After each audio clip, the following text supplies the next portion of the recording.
they get you gun armed, Why? you're gonna need it.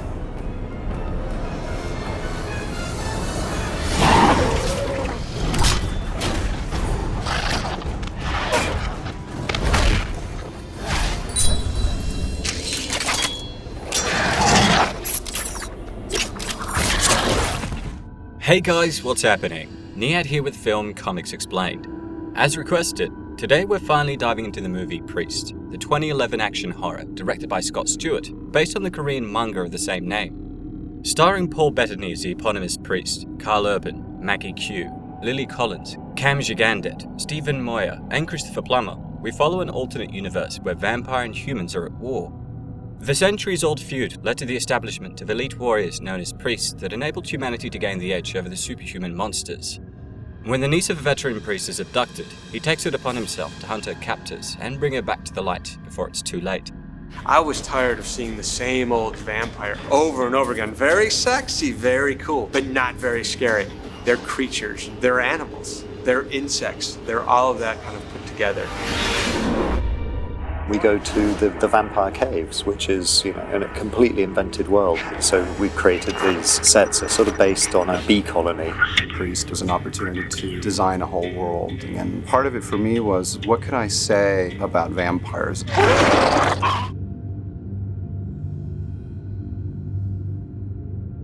Although inspired by the Korean manga, the film deviates significantly from the source material. Written by Hung Min-woo and known for its unusually angular style, the comic fused supernatural horror, gun-fu, and dark fantasy with the Western genre. The narrative is broken into three distinctive periods: the Crusades, the Wild West, and the present day.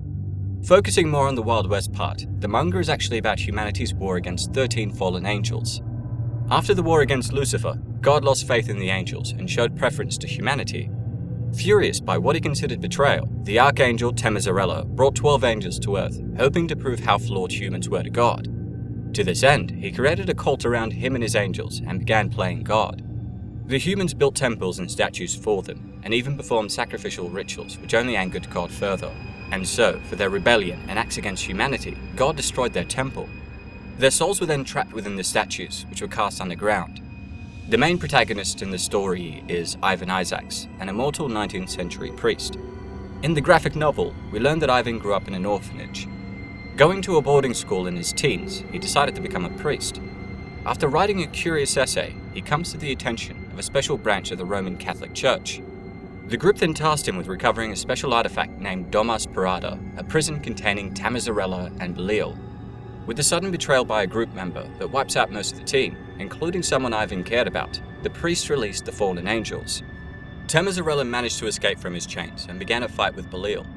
Losing to his counterpart, Belial then went over to Ivan, who realized what he did and agreed to give half of his soul to Belial in exchange for the ability to seek revenge.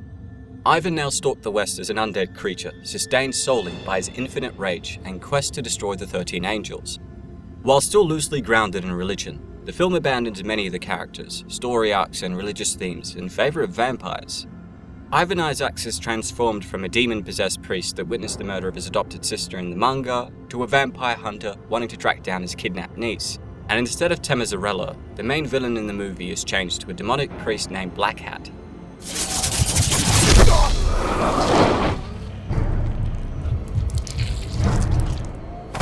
Setting the stage for what would come, our narrator Hicks explains that since the beginning, there had always been man and vampire. The two species were locked in an internal conflict. The vampire were quicker and stronger than their enemy, but mankind had the sun and their combined ingenuity on their side, enabling them to supplement this with technological advancements. For centuries, the two fought without end, destroying not only each other, but the world around them. Because of the Church's tight control over historical documents, it remains unknown exactly when the war began, but it is almost certain the conflict had been raging since before recorded history. During the 21st century, the humans started a full-scale nuclear war against the vampires. This failed to exterminate the creatures, but killed most of the Earth's plants and animals, leaving most of the planet an irradiated wasteland. With the threat of extinction looming overhead, mankind retreated behind the safety of massive walled cities, reminiscent of the megacities featured in the Judge Dredd series. Instead of judges, though, humanity now relied on the protection of the Church and their ultimate weapon, the priests, warriors with extraordinary natural gifts that were trained in the perfected art of vampire combat. Using them, the church was able to turn the tide of the war. The hunted had now transformed into the hunters. It's also important to note that beyond the cities were small communities in the wasteland, struggling to survive without the protection of the church. Having lost the war, the remaining creatures were placed in reservations and monitored to prevent a rebellion. And fearing the very weapons they used to create their totalitarian theocracy, the church disbanded their priests. The warriors that protected humanity from annihilation were then integrated into a society that no longer needed them. The few priests that were left faded into obscurity, like the vampire civilizations that once threatened to enslave humanity.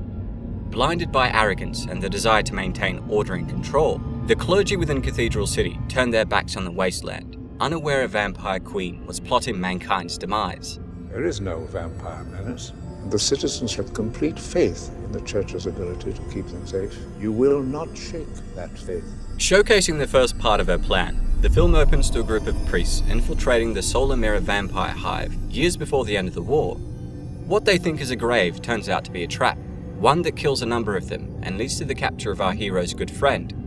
Roughly 15 years later, prospect farmers Owen Pace and his wife Shannon discuss changes in the soil on Outpost 10. Although the land is harsh and arid, with radiation levels dropping to nearly zero, Owen believes they'll be able to plant crops within a few months. More than just a chance of escaping the monotonous and tyrannical oppression of the cities, with other communities bound to see their progress, their success has the potential to inspire others to leave the city in favour of that good country life.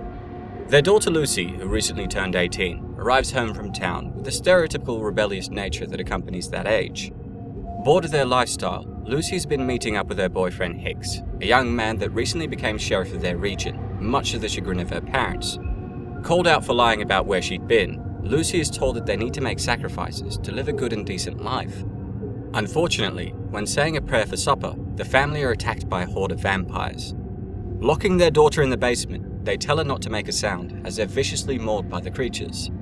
Much to her surprise and horror, a humanoid figure then enters the basement, taking Lucy away. It's here that we're introduced to Priest, our nameless protagonist and leader of one of the disbanded vampire hunters. Living in Cathedral City, which is described as being one of 12 remaining megacities in the world, he drudges along as a man without purpose. The theocratic dystopia is George Orwell's worst nightmare. Initiate confessional sequence. Z/5. Forgive me, Father, for I have sinned. The devil comes in many shapes. The best way to combat him is through personal sacrifice and an honest day's labor. Under the guise of survival, the regime has implemented mass surveillance, propaganda, and repression of its people. Much like the Ministry of Truth in 1984, the Church have created a cult of personality around its high clerics and used faceless police to persecute anything that threatened the established order. Every single minute of the day, the population are told that God, the Church, and City were their new holy trinity of protection from damnation through massive loudspeakers. Not only was it reinforced that resolution was the only way, but every hour, the entire city would stop and pray to the proclamation of their leader, the head of the church. His pre-recorded messages remind them that to go against the church was to go against God. In fact, no place is safe from his gaze, with traditional confessionals replaced with monitored rooms that confirmed your identity and recorded your prayer. While most believed their prayers were being answered, they were actually being responded to by a complex algorithm of pre-programmed messages. More than that, their confessions were no doubt being used against them. For example, admitting serious offences or thoughts that were seen as a threat to the church would likely have you punished. Those that were punished were then likely excommunicated and kicked out into the wasteland, preventing the rise of civil disobedience. Recalling his memories about the war to the screen, Priest reveals that he believed they failed because he wasn't strong enough. When he says that he has many questions and doubts, he's told that the devil comes in many shapes and that the best way to combat him was through personal sacrifice and labour. After being ordered to say 3 Hail Marys and 4 Our Fathers, he, like everyone else, is also reminded that to go against the church was to go against God. Returning home, he's accosted by a sheriff from Augustine named Hicks that explains there was an attack at his family ranch. Hicks reveals that Shannon died and that his dying brother had sent him for help in finding Lucy. Despite the risk, Hicks plans on finding her and is hoping to enlist the help of the church. But when Priest meets with the head clerics asking to be reinstated, Monsignor Aurelius denies his request, refusing to concede this was a vampire attack at all. This was a vampire attack. Vampire? Nonsense. We've had no reports of any escapes from the reservations. Aurelius pushes back further, stating there was no vampire menace and that the wastelands are a haven for the lawless and immoral. Moreover, he believed to send a priest out there to investigate was ridiculous and futile, and that the matter was best left to local authorities. Despite Monsignor Chamberlain's plea to consider that the man had been a great service to the church, and priest once again requesting to find them, Aurelius reveals the true reason for saying no. To him, the sanctity of the walls was absolute. The citizens within the cities had complete faith in the church's ability to keep them safe, and Aurelius will not allow him to shake that faith. What good is that faith when it's a lie? Questioning the authority of the clergy is absolutely forbidden. The cleric then states that any action to leave the cities will be seen as an act of aggression against the church. Priests will essentially be stripped from the order and excommunicated, never to return. Regardless, furious that he would not be allowed to protect his family despite everything he sacrificed for the church, he breaks his vow and kills several officers tasked with apprehending him. Praying to God for forgiveness, he then heads into the wasteland on his speed bike to investigate the scene of the crime, where he's met by Hicks. Looting's not such a good idea, mister. I'll be damned. Not only do they find a number of vampire tracks, but they also spot confusing human footsteps in the dirt, alluding to some kind of unholy alliance. Turns out, our priest captured by the vampires in the film's epilogue had now changed into something new. To understand the gravity of the situation, we need to dive further into the vampire species.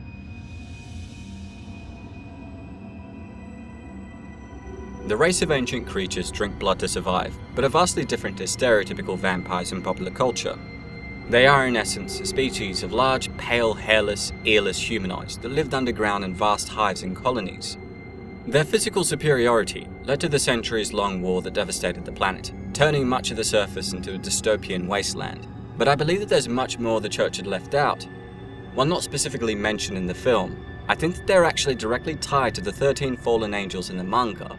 This would explain why they'd existed for as long as humanity, and would give the church more reason to solidify their hold over the totalitarian theocracy they established. We're told that the remainder of the creatures were placed in special reservations around the wasteland after the war, and while it had been a long time since anyone had actually seen them on the surface, they were known to consist of queens, hive guardians, drones, and human familiars. Yeah, they come from the fringes. Drifters wanting to get infected. I mean, becoming a vampire slave ain't my idea of belonging. But people get all sorts of strange ideas. Little did humans know that their enemies were merely biding their time. As the natural predators of humans, vampires possess superior physical attributes compared to humans and most animals.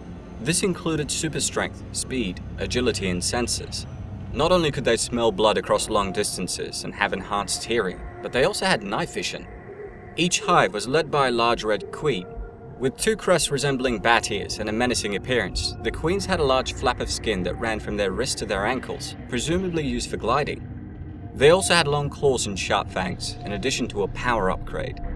The Nosferatu are mammals with a hive mind similar to ants and bees, but their exact hierarchy, reproduction, and life cycle is not exactly known. However, I think it can safely be assumed that the queens laid eggs and directed the hives in a similar manner to the xenomorph queens in the Alien series. For more on that, check out my massive Aliens and Predator playlist, links in the description. Out of all the variants, the Queen was the most intelligent, using bold strategies, including the creation of a new hybrid species to improve their chances of survival. The Solar Mirror Queen and leader of the vampire nest of the same name was no exception. Ordering her vampires to set a trap, she lured the priest inside, wanting to capture one that she could infect with her own blood. The captured Black Hat was then brought forth to the center of the nest, where vampire drones began feeding on him. But just before he died, the Queen bled herself and forced him to consume her blood. Absorbed directly into his bloodstream, it began altering his genetics rapidly, transforming him into a vampire-human hybrid. Not only was Black Hat a skilled priest, but now he had the powers of the Queen gifted to him, leading to him arrogantly calling himself the god of vampires. The Queen we had come to kill. She turned me into something that had never existed in this world. A human vampire. After his capture and exposure to the Vampire Queen's blood, Black Hat's already superior attributes were increased significantly. He can now puncture a man's ribcage with one punch, leap impressive distances, dent steel with his hands, and send a man flying with one hit. In addition to the super strength, speed, agility, and senses, Black Hat also possessed a remarkable healing factor. Her right-hand man was also the first vampire with immunity to sunlight. While he did not have the power to directly create vampires, he could transform humans into familiars through a bite. There is this small matter of compensation. I can smell the blood running through your veins. Smells like dinner.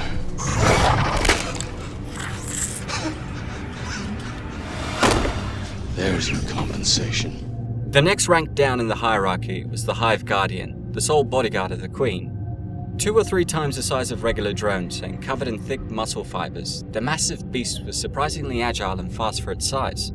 Resembling a large canine, the only weak spots on its body were soft parts of the head and stomach. Even still, they required a number of hits to bring down.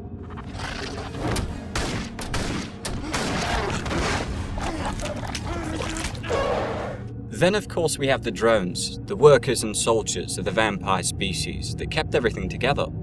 Prior to the near annihilation of the species, each hive had thousands of drones, all commanded by a queen through some sort of telepathy. Like the other caste, they're pale in color and don't have ears and nostrils, relying on a heightened form of echolocation instead. While never actually confirmed, it's hinted that an old drone has the potential to change into a queen if the hive loses their leader.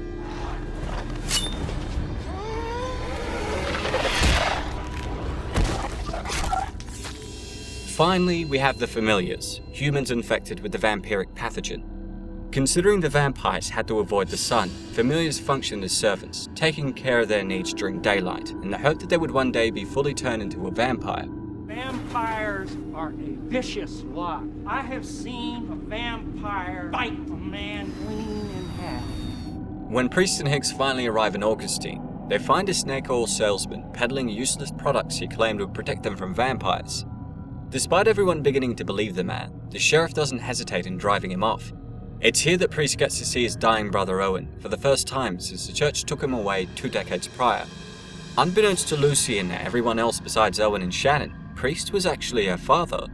While most were recruited at a young age, kind of like the Jedi, he was actually taken in his early 20s, just after the birth of his daughter. Owen apologizes for not doing enough to protect them, but his brother simply thanks him for what he did over the years, before promising to exterminate the creatures that took Lucy.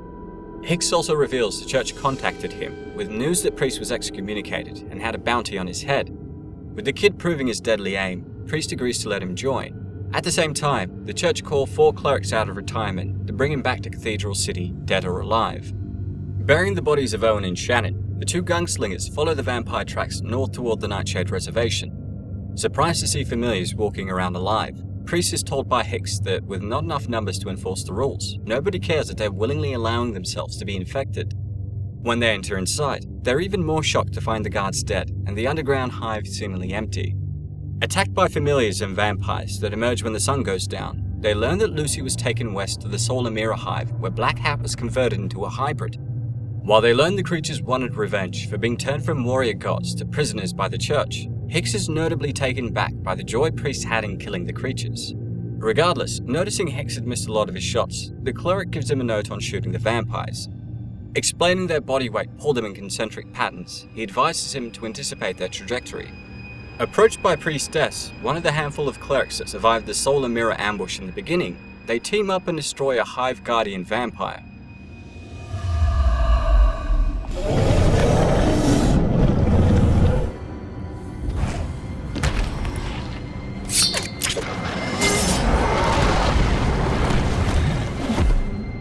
This leads them to discover that not only did the Queen breed a new army over the years, but they'd dug a tunnel out of the mountain toward the town of Jericho, where Priestess explains the other 3 clerics had gone. As nightfall approaches, an armored train traveling at blistering speeds arrives in the small community, filled with Black Hat's army. Showing no remorse, the drones annihilate the population of Jericho, as Black Hat single-handedly dealt with the 3 clerics. Using the train to protect the creatures from the sun, and charging through every town on his route, the final destination is the eradication of Cathedral City.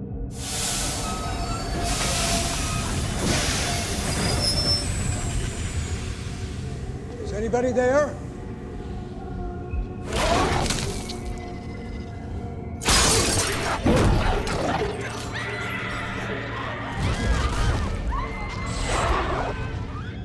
When the trio arrive in town the next morning, they find the place empty, with signs that a huge massacre had taken place. They're also mortified to see the 3 clerics crucified in the town square. While the sheriff thought Cathedral City was protected by sunlight, Priest explains the massive clouds of smoke had permanently blackened the sky above, depriving them of the very protection they'd relied upon for millennia.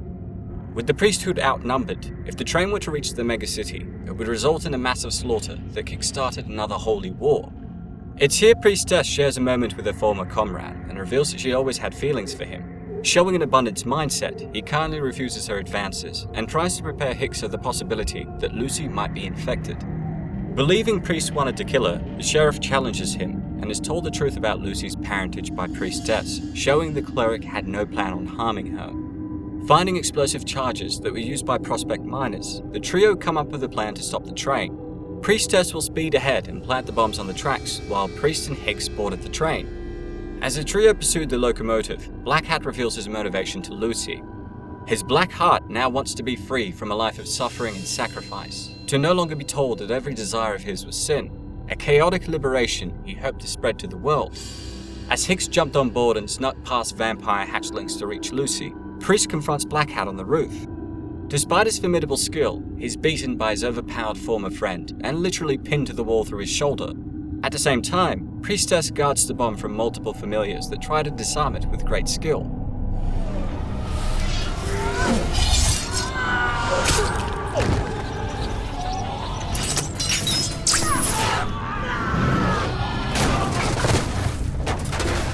But with one of them destroying the detonator, she straps the bomb to her speed bike and drives right into the train moments before Black Hat infected Lucy. The resulting explosion kills the vampires on board and derails the train, allowing the sun to take care of the rest. Black Hat is also seemingly engulfed in flames, while the three heroes and Lucy manage to jump off in the nick of time. While the antagonist appeared to die in the massive inferno, I think that he can actually glide like the Queen and had managed to survive. This is supported by his hat floating down and landing at the feet of Priest minutes after the explosion, with only a slight burn to the sides.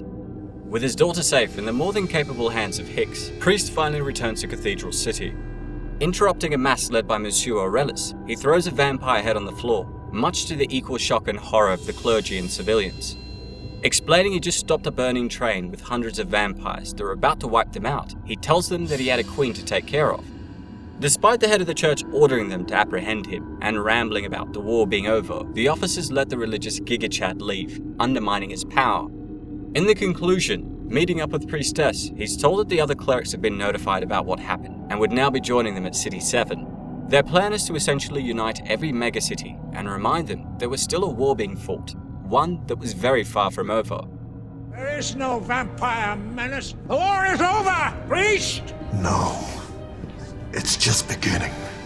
With that said, that's all for today, folks. A huge thanks to everyone that requested we finally explore priests. Don't forget to hit like and subscribe if you enjoyed the video, and if there's anything else you'd like for me to cover, please don't hesitate to ask. As always, it's been a pleasure. Niyat here with Film Comics Explained. Thanks for stopping by. There are always 2 points. A and B. Know them both, and you'll kill a vampire.